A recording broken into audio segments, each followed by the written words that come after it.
Kan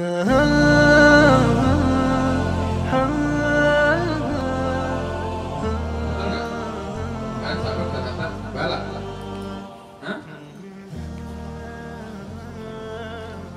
Tentang sabar. Ini juga sekarang mithlul amrad, begitu juga sabar terhadap penyakit-penyakit. Mithlul amrad wal mi'an, begitu juga kita sabar tentang menderita berbagai penyakit wal mi'an dan berbagai cobaan. Kal qahti, seperti musim kemarau atau penceklik. Wa khawfil adu. Penceklik itu apa ya? Penceklik apa? Ya, kurangan pangan. Terus apa? Kayak 98 itu namanya apa?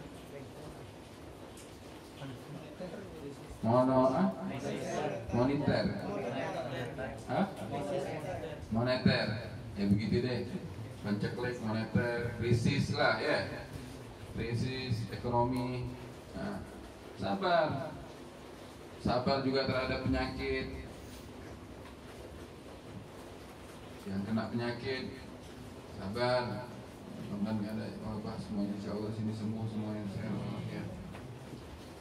Wa mautil ahibbah, sabar juga terhadap ditinggal kematian orang-orang yang dicintainya. Kalau walad, seperti anak kita meninggal, mudah-mudahan panjang umur anak kita semuanya fisih wal afiyah, menjadikan anak-anak yang saleh dan salehah.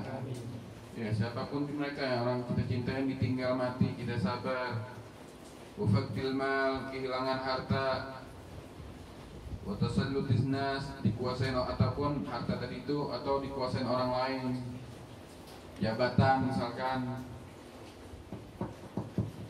sabar. Wasabru alal bala, kemarin jelaskan bagaimana kesabaran terhadap bala musibah. Sekarang juga harus sabar terhadap penyakit-penyakit, sabar terhadap cobaan seperti pencaklik, krisis ekonomi, krisis yang lain-lainnya, kanker kantong kering ya, kematian orang yang kita cintai, kehilangan harta atau diambil, dikuasai sama orang lain, sabar. Wafil hadis, dalam hadis disebutkan Nabi SAW bersabda, man usiba min musibatin fadzakara musibatahu fa ahdatha istirja'an wa in taqadama ahduha kataba Allah lahu min al-ajri mithlahu yawma usiba, kadza fil jami' as-saghir. Di kitab Jami'us Shaghir, hadis Rasulullah SAW bersabda, siapa yang diuji dengan musibah lalu ia menyadari, lalu ia menyadari atas musibah pada dirinya, kemudian ia menceritakan musibah itu sambil beristirja, mengucapkan kalimat inna lillahi wa inna ilaihi raji'un. Walaupun telah berlalu masanya musibah itu, maka Allah akan menulis untuknya ganjaran yang sepadan dengannya di hari ganjaran yang sepadannya di hari ia ditimpa musibah. Dalam arti apa? Dia akan mendapatkan pahala. Ketika dia dapat mendapatkan musibah apapun tersebut, langsung istirja, inna lillahi wa inna ilaihi raji'un. HP-nya hilang, inna lillahi wa inna ilaihi raji'un. Ada yang meninggal, inna lillahi, begitu istirja. Kena musibah, gempa, kebakaran, kembalikan semuanya kepada Allah. Inna lillahi wa inna ilaihi raji'un. Selesai, plong, ente langsung. Jangan pas kena musibah, ya Allah kenapa begini sih? Udah susah payah nyari duit, udah untang manting keringan siang malam. Akhirnya apa ya? Dapat dosa dia. Yang kedua, sumpah. Yang ketiga, bukan menyelesaikan masalah, yang ada menambah masalah. Istirja, ditolak kerjaan, inna lillahi husnuzan, mungkin Allah nggak ridho saya kerja di situ. Begitu dong, semangat tetap, paham ya? Begitu. Ditakdirkan menjadi orang tadinya rajin majlis, terus malas, coba hujan dikit nggak, itu musibah juga sebenarnya. Inna lillahi wa inna ilaihi. Kenapa ya anda begini ya? Mungkin Allah agak ridho sama anak atau Allah murka sama anak. Kenapa? Ada hadis, mayuri billahi khairan yufaqihu fiddin. Barang siapa yang dikehendakkan kebaikan bagi dia, seorang hamba, Allah pengen dia baik, hamba ini, maka Allah akan menjadikan dia pemahaman dalam agama. Maksudnya rajin belajar, enggak tergoda, enggak ada alasan apapun untuk menghadiri majelis ilmu. Dia akan menjadi orang istiqamah, dia akan terus semangat walaupun bagaimanapun badai, hujan, Oh tetap dia datang. Kenapa? Dia menganggap ini ilmu lebih daripada harta, lebih daripada emas dan perak, lebih daripada jabatan.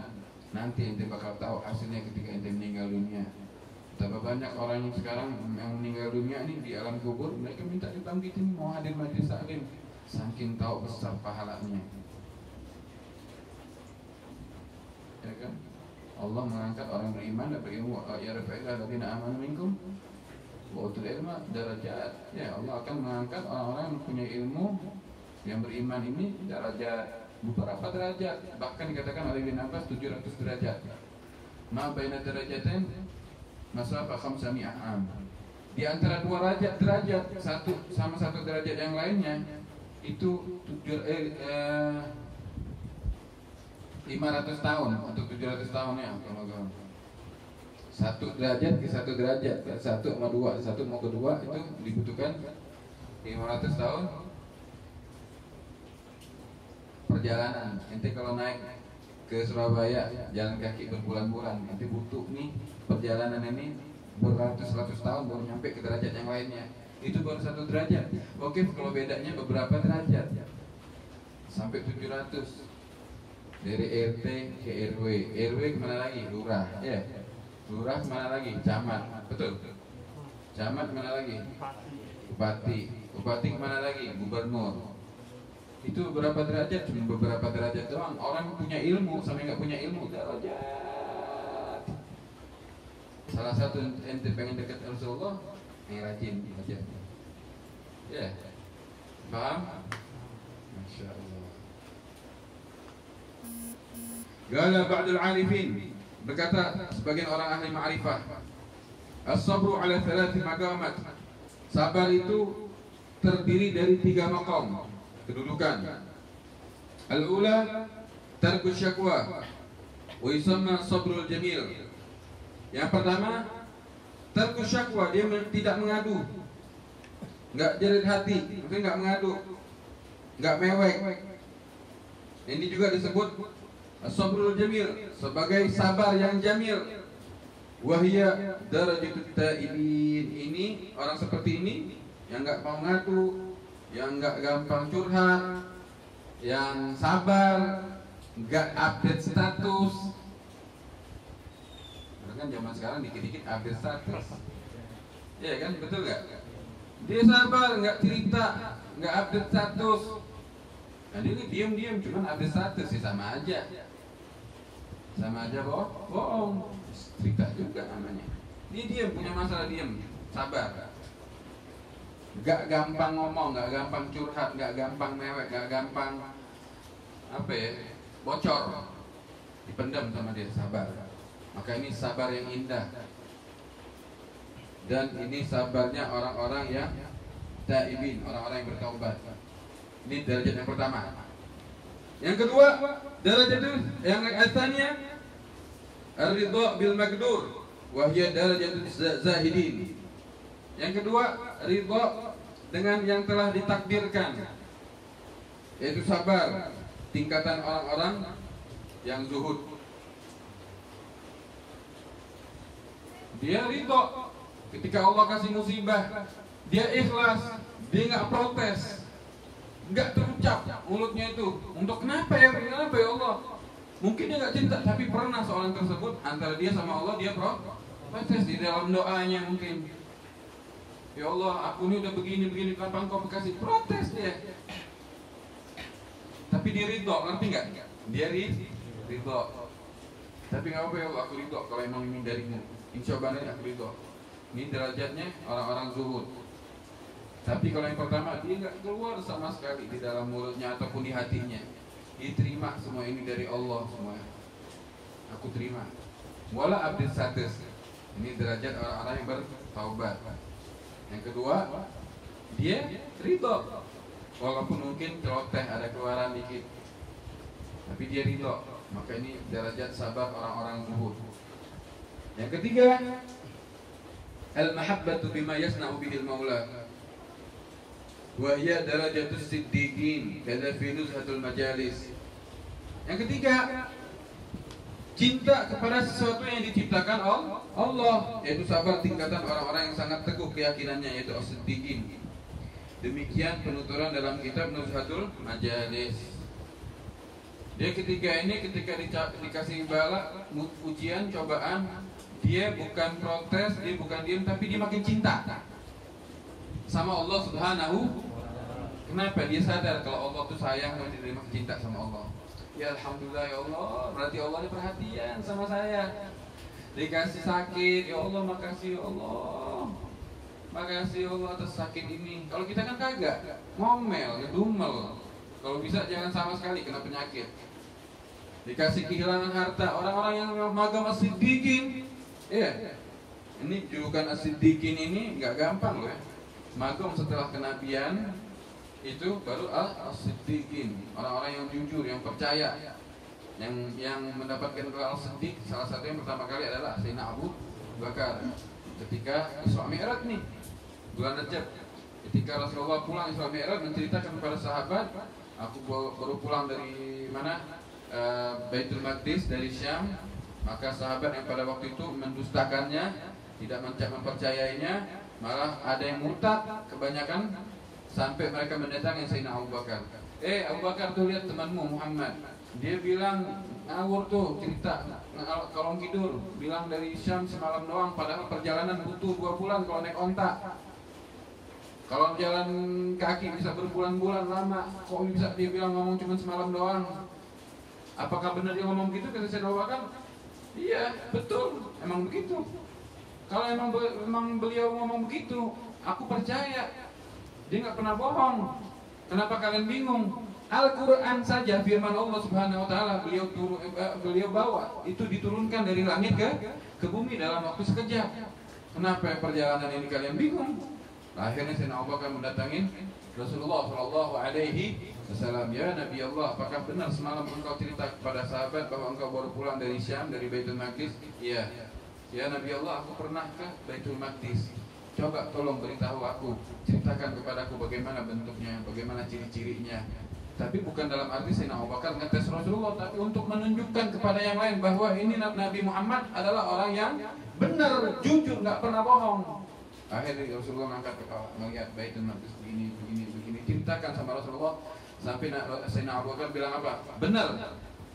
Aku demi Allah ya Rasulullah, aku bersaksi engkau adalah Rasulullah, utusan Allah, Nabi Allah, Rasulullah, utusan Allah. Lantas apa kata Rasulullah? Wahai Abu Bakar, engkau adalah as-siddiq, orang yang percaya, orang yang jujur. Dapat gelar as-siddiq. Nah, orang yang sabar demikian tadi ini nomor 3, dia ketika mendapatkan cobaan, ujian, dia cinta kepada Allah. Dia makin cinta, makin senang. Dia mendapatkan magom derajat as-siddiqin. Bukannya ciut dapat ujian, maka makin cinta dianya. Alhamdulillah. Malah orang-orang aulia Allah ini, mereka ini malah khawatir kalau mereka nggak diuji, nggak dicoba, jangan-jangan Allah murka samanya, istidraj. Kalau kita kan enggak. Kalau kita berusaha menghindari bala ujian, ya, terutama takut miskin, takut fakir, takut nggak punya duit. Itu kita ini kayak sapi, makan, habis makan, minum, tidur, habis tidur apa lagi?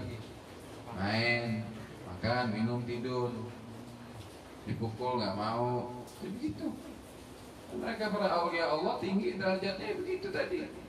Malah takut kalau kenapa Allah nggak kasih ujian, kenapa Allah nggak kasih bala, nggak kasih ujian ya, ujian. Kenapa? Jangan-jangan Allah nih nggak sayang. Mereka begitu. Ketika mereka mendapatkan ujian berupa apapun, penyakit, kayak kehilangan harta, atau apa, mereka senang. Kenapa? Di situ Allah pengen tahu gimana nih soal kekasihnya. Apakah dia makin jauh atau makin dekat? Oh ternyata makin dekat, makin cinta, naik derajatnya. Itu termasuk sabar di dalam mendapatkan ujian. Begitu juga wasabru 'ala ta'ah, sabar juga terhadap untuk melakukan taat. Wa huwa habsun nafsi 'ala masyaqqati adaiha, menahan diri atas kesulitan dalam menunaikan ketaatan. Kita ini harus diperintahkan taat kepada Allah, sabar. Termasuk daripada perbuatan taat hadir majelis. Gimana caranya bisa istiqomah? walaupun hujan, walaupun sakit, walaupun ada masalah, ada yang meninggal keluarga, sabar tetap harus dalam keadaan istiqomah. Sabar. Malah diajarkan oleh Habib Salim, abahnya Habib Salim ya, Habib Abdullah, guru daripada para aulia, guru daripada para alim ulama. Beliau nggak punya kitab, tapi yang di murid-muridnya itu punya kitab semua, mencetak para aulia Allah semua. Tidak ada muridnya kecuali para aulia Allah. Abahnya Habib Salim itu beliau bilang, saya kalau mau niat sembuh, saya hadirin majelis niatin sembuh atau niatin ngajar buat kesembuhan. Begitu juga antum lagi sakit, niatin sembuh. Cuman yang lagi flu pakai masker ya, takutnya corona nanti. Perempuan tuh beruntung, perempuan muslim yang pakai cadar, ya, yang pakai cadar tuh beruntung, nggak sentuhan. Islam tuh subhanallah maha indah ini, lengkap sempurna. Sebelum makan cuci tangan, habis salaman cuci tangan, terus laki-laki yang bukan mahram nggak boleh salaman. Salah satunya menghindari ini juga ada hikmahnya. Yang bersih, mandi, kalau bisa mandi, ya, yang bersih, pakaiannya, tempatnya, jangan jorok kalau jadi orang. Masya Allah. Nah, sabar dalam ketaatan ini penting.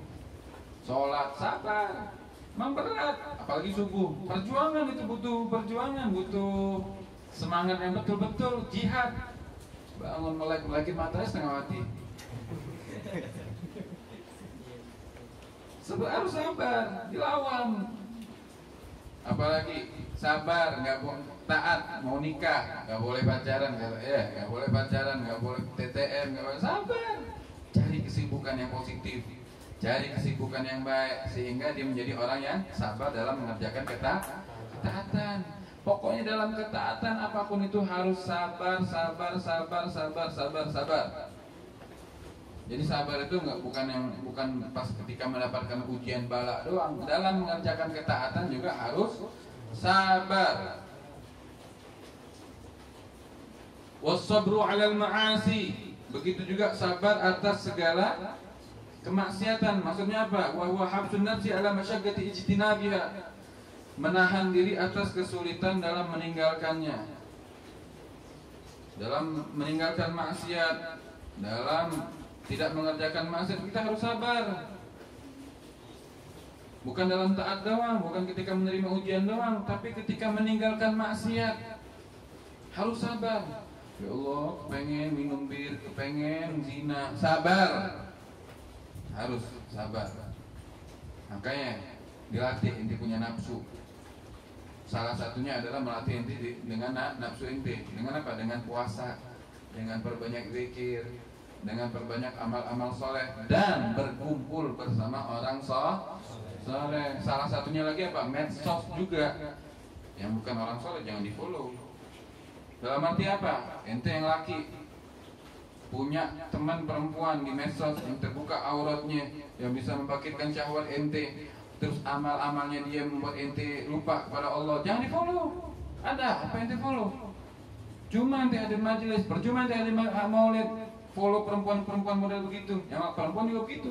Jangan follow laki-laki yang update dikit-dikit pir, disco, joget, yang kayak bencong, kayak banci. Jangan di follow, jangan dijadi lucu-lucuan. Itu mengikis iman akidah ente. Ntar kalau ente punya anak, ternyata mak gue demen follow orang yang suka tiktokan.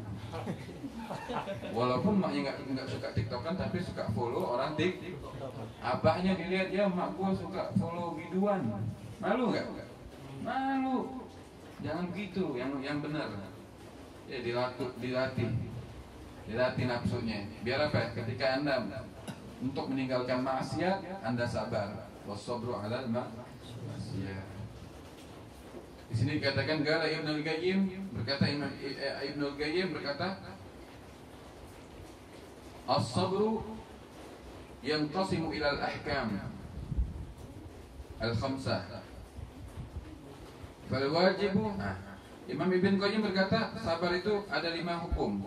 Ada 5 hukum. Yang pertama, fal wajib hukumnya. As-sabru ala fi'lil wajib. Sabar mengerjakan perkara yang wajib. wa tarkil muharram, dan meninggalkan perkara-perkara yang diharamkan. Ini wajib juga hukumnya. Wa tahammulil musibah, begitu juga wajib hukum sabar saat mendapatkan musibah. Jadi hukum yang pertama wajib sabar, kata Ibnu Qayyim, kalau mengerjakan yang wajib, meninggalkan yang haram, dan ketika mendapatkan musibah. Yang kedua, hukumnya sunnah, mandub. Wal mandub as-sabru ala fi'lil mandub wa tarkil makruh. Hukumnya sabar sunnah apa? Sabar untuk mengerjakan perkara-perkara yang sunnah dan meninggalkan hal-hal yang makruh. Perkara yang sunnah apa? Salat sunnah, siwak. Sabar pakai siwak. Dibawa lupa ambil lagi, sabar. Minyak wangi enggak punya, pakai. Ya, terus apa? Pakai pakaian yang putih. Hal-hal yang sunnah, sholat sunnah, sunnah ba'diyah, qobliyah, kerjain walaupun harus paksa, sabar. Kadang kan kita nggak males, termasuk pilihannya. Ba'diyah lagi, qobliyah lagi. Anggap pakai kita nih ibadah, anggap apa? Kita lagi mati, nggak mungkin main-main. Sabar, sabar. Meninggalkan yang makruh juga. Ya, meninggalkan yang makruh yang bau-bau, terus apapun itu jenis makruhnya, meninggalkan hal tersebut sabar, dan hukumnya sunnah. Yang ketiga, wal muharram, haram as-sabru ala tarkin nahwil akli hatta yamut, was sabru ala nahwil hayyah aw sabu aw gharqin aw kafirin yaqtuluh. Hukum sabar yang ketiga adalah haram, yaitu apa? Sabar untuk meninggalkan sesuatu yang diperbolehkan. Contoh makan, seumpama makan hingga ia mati. Maksudnya makan hingga ia mati, dan sabar menghadapi semacam ular.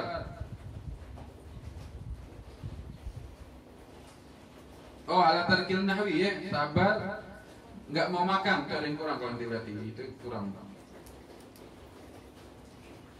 Jadi dia meninggalkan makanan, nggak mau makan sampai dia mati. Udah anak diet, anak nggak mau makan sampai dia meninggal. Anak sabar, ada haram hukumnya. Paham ya? Ini bodoh, bukan sabar namanya. Anak nggak mau makan nasi sehari masih kuat, 2 hari nggak 3 hari meninggal. Ini bukan sabar, tapi bodoh. Dan hukum sabarnya dia haram, dosa. Atau sabar ada ular kobra depannya, nggak usah dibunuh, anak sabar kalau digigit. Ada haram, nggak boleh. Ya, termasuk itu sabar kayak gini nggak boleh, haram hukumnya. Atau hewan buas yang lainnya, ada singa, buaya, tengah-tengah buaya, anak sabar nggak usah diusir ya, ditikam gitu. Ataupun juga di mobil jalan tol, termasuk itu juga di jalan tol, anak sabar walaupun anda ditabrak, anak ikhlas. Ada sabar model begini haram hukumnya, dosa. Kemudian atau ada orang kafir yang akan membunuhnya, dia tahu ini kafir harbi, kafir yang benar-benar benci terhadap orang Islam. Kalau ketemu pasti dibunuh. Anak sabar nggak apa-apa, anak maafin dia. Sabar model begini haram, paham? Kenapa? Dia wajib membela diri, nggak boleh. Paham ya? Itu yang ketiga hukum sabar. Yang keempat, wal mubah as-sabru ala ma khuyira baina fi'lihi wa tarkihi, hadza fi lubab talibin. Yang keempat ini hukum sabar itu makruh, sabar untuk umpama sedikit sekali makan dan meninggalkan jima. Yang keempat wal makruh, wal makruh. Hukum sabar makruh as-sabru ala nahwi qillatil akl. Tadi anak salah baca ya. Wal makruh as-sabru ala nahwi qillatil akli jiddan wa an jima'i halilati idza tajad. Hukum sabar yang keempat makruh, sabar untuk umpama sedikit sekali makan atau meninggalkan jima, yaitu bersetubuh dengan perempuan yang halal, istrinya.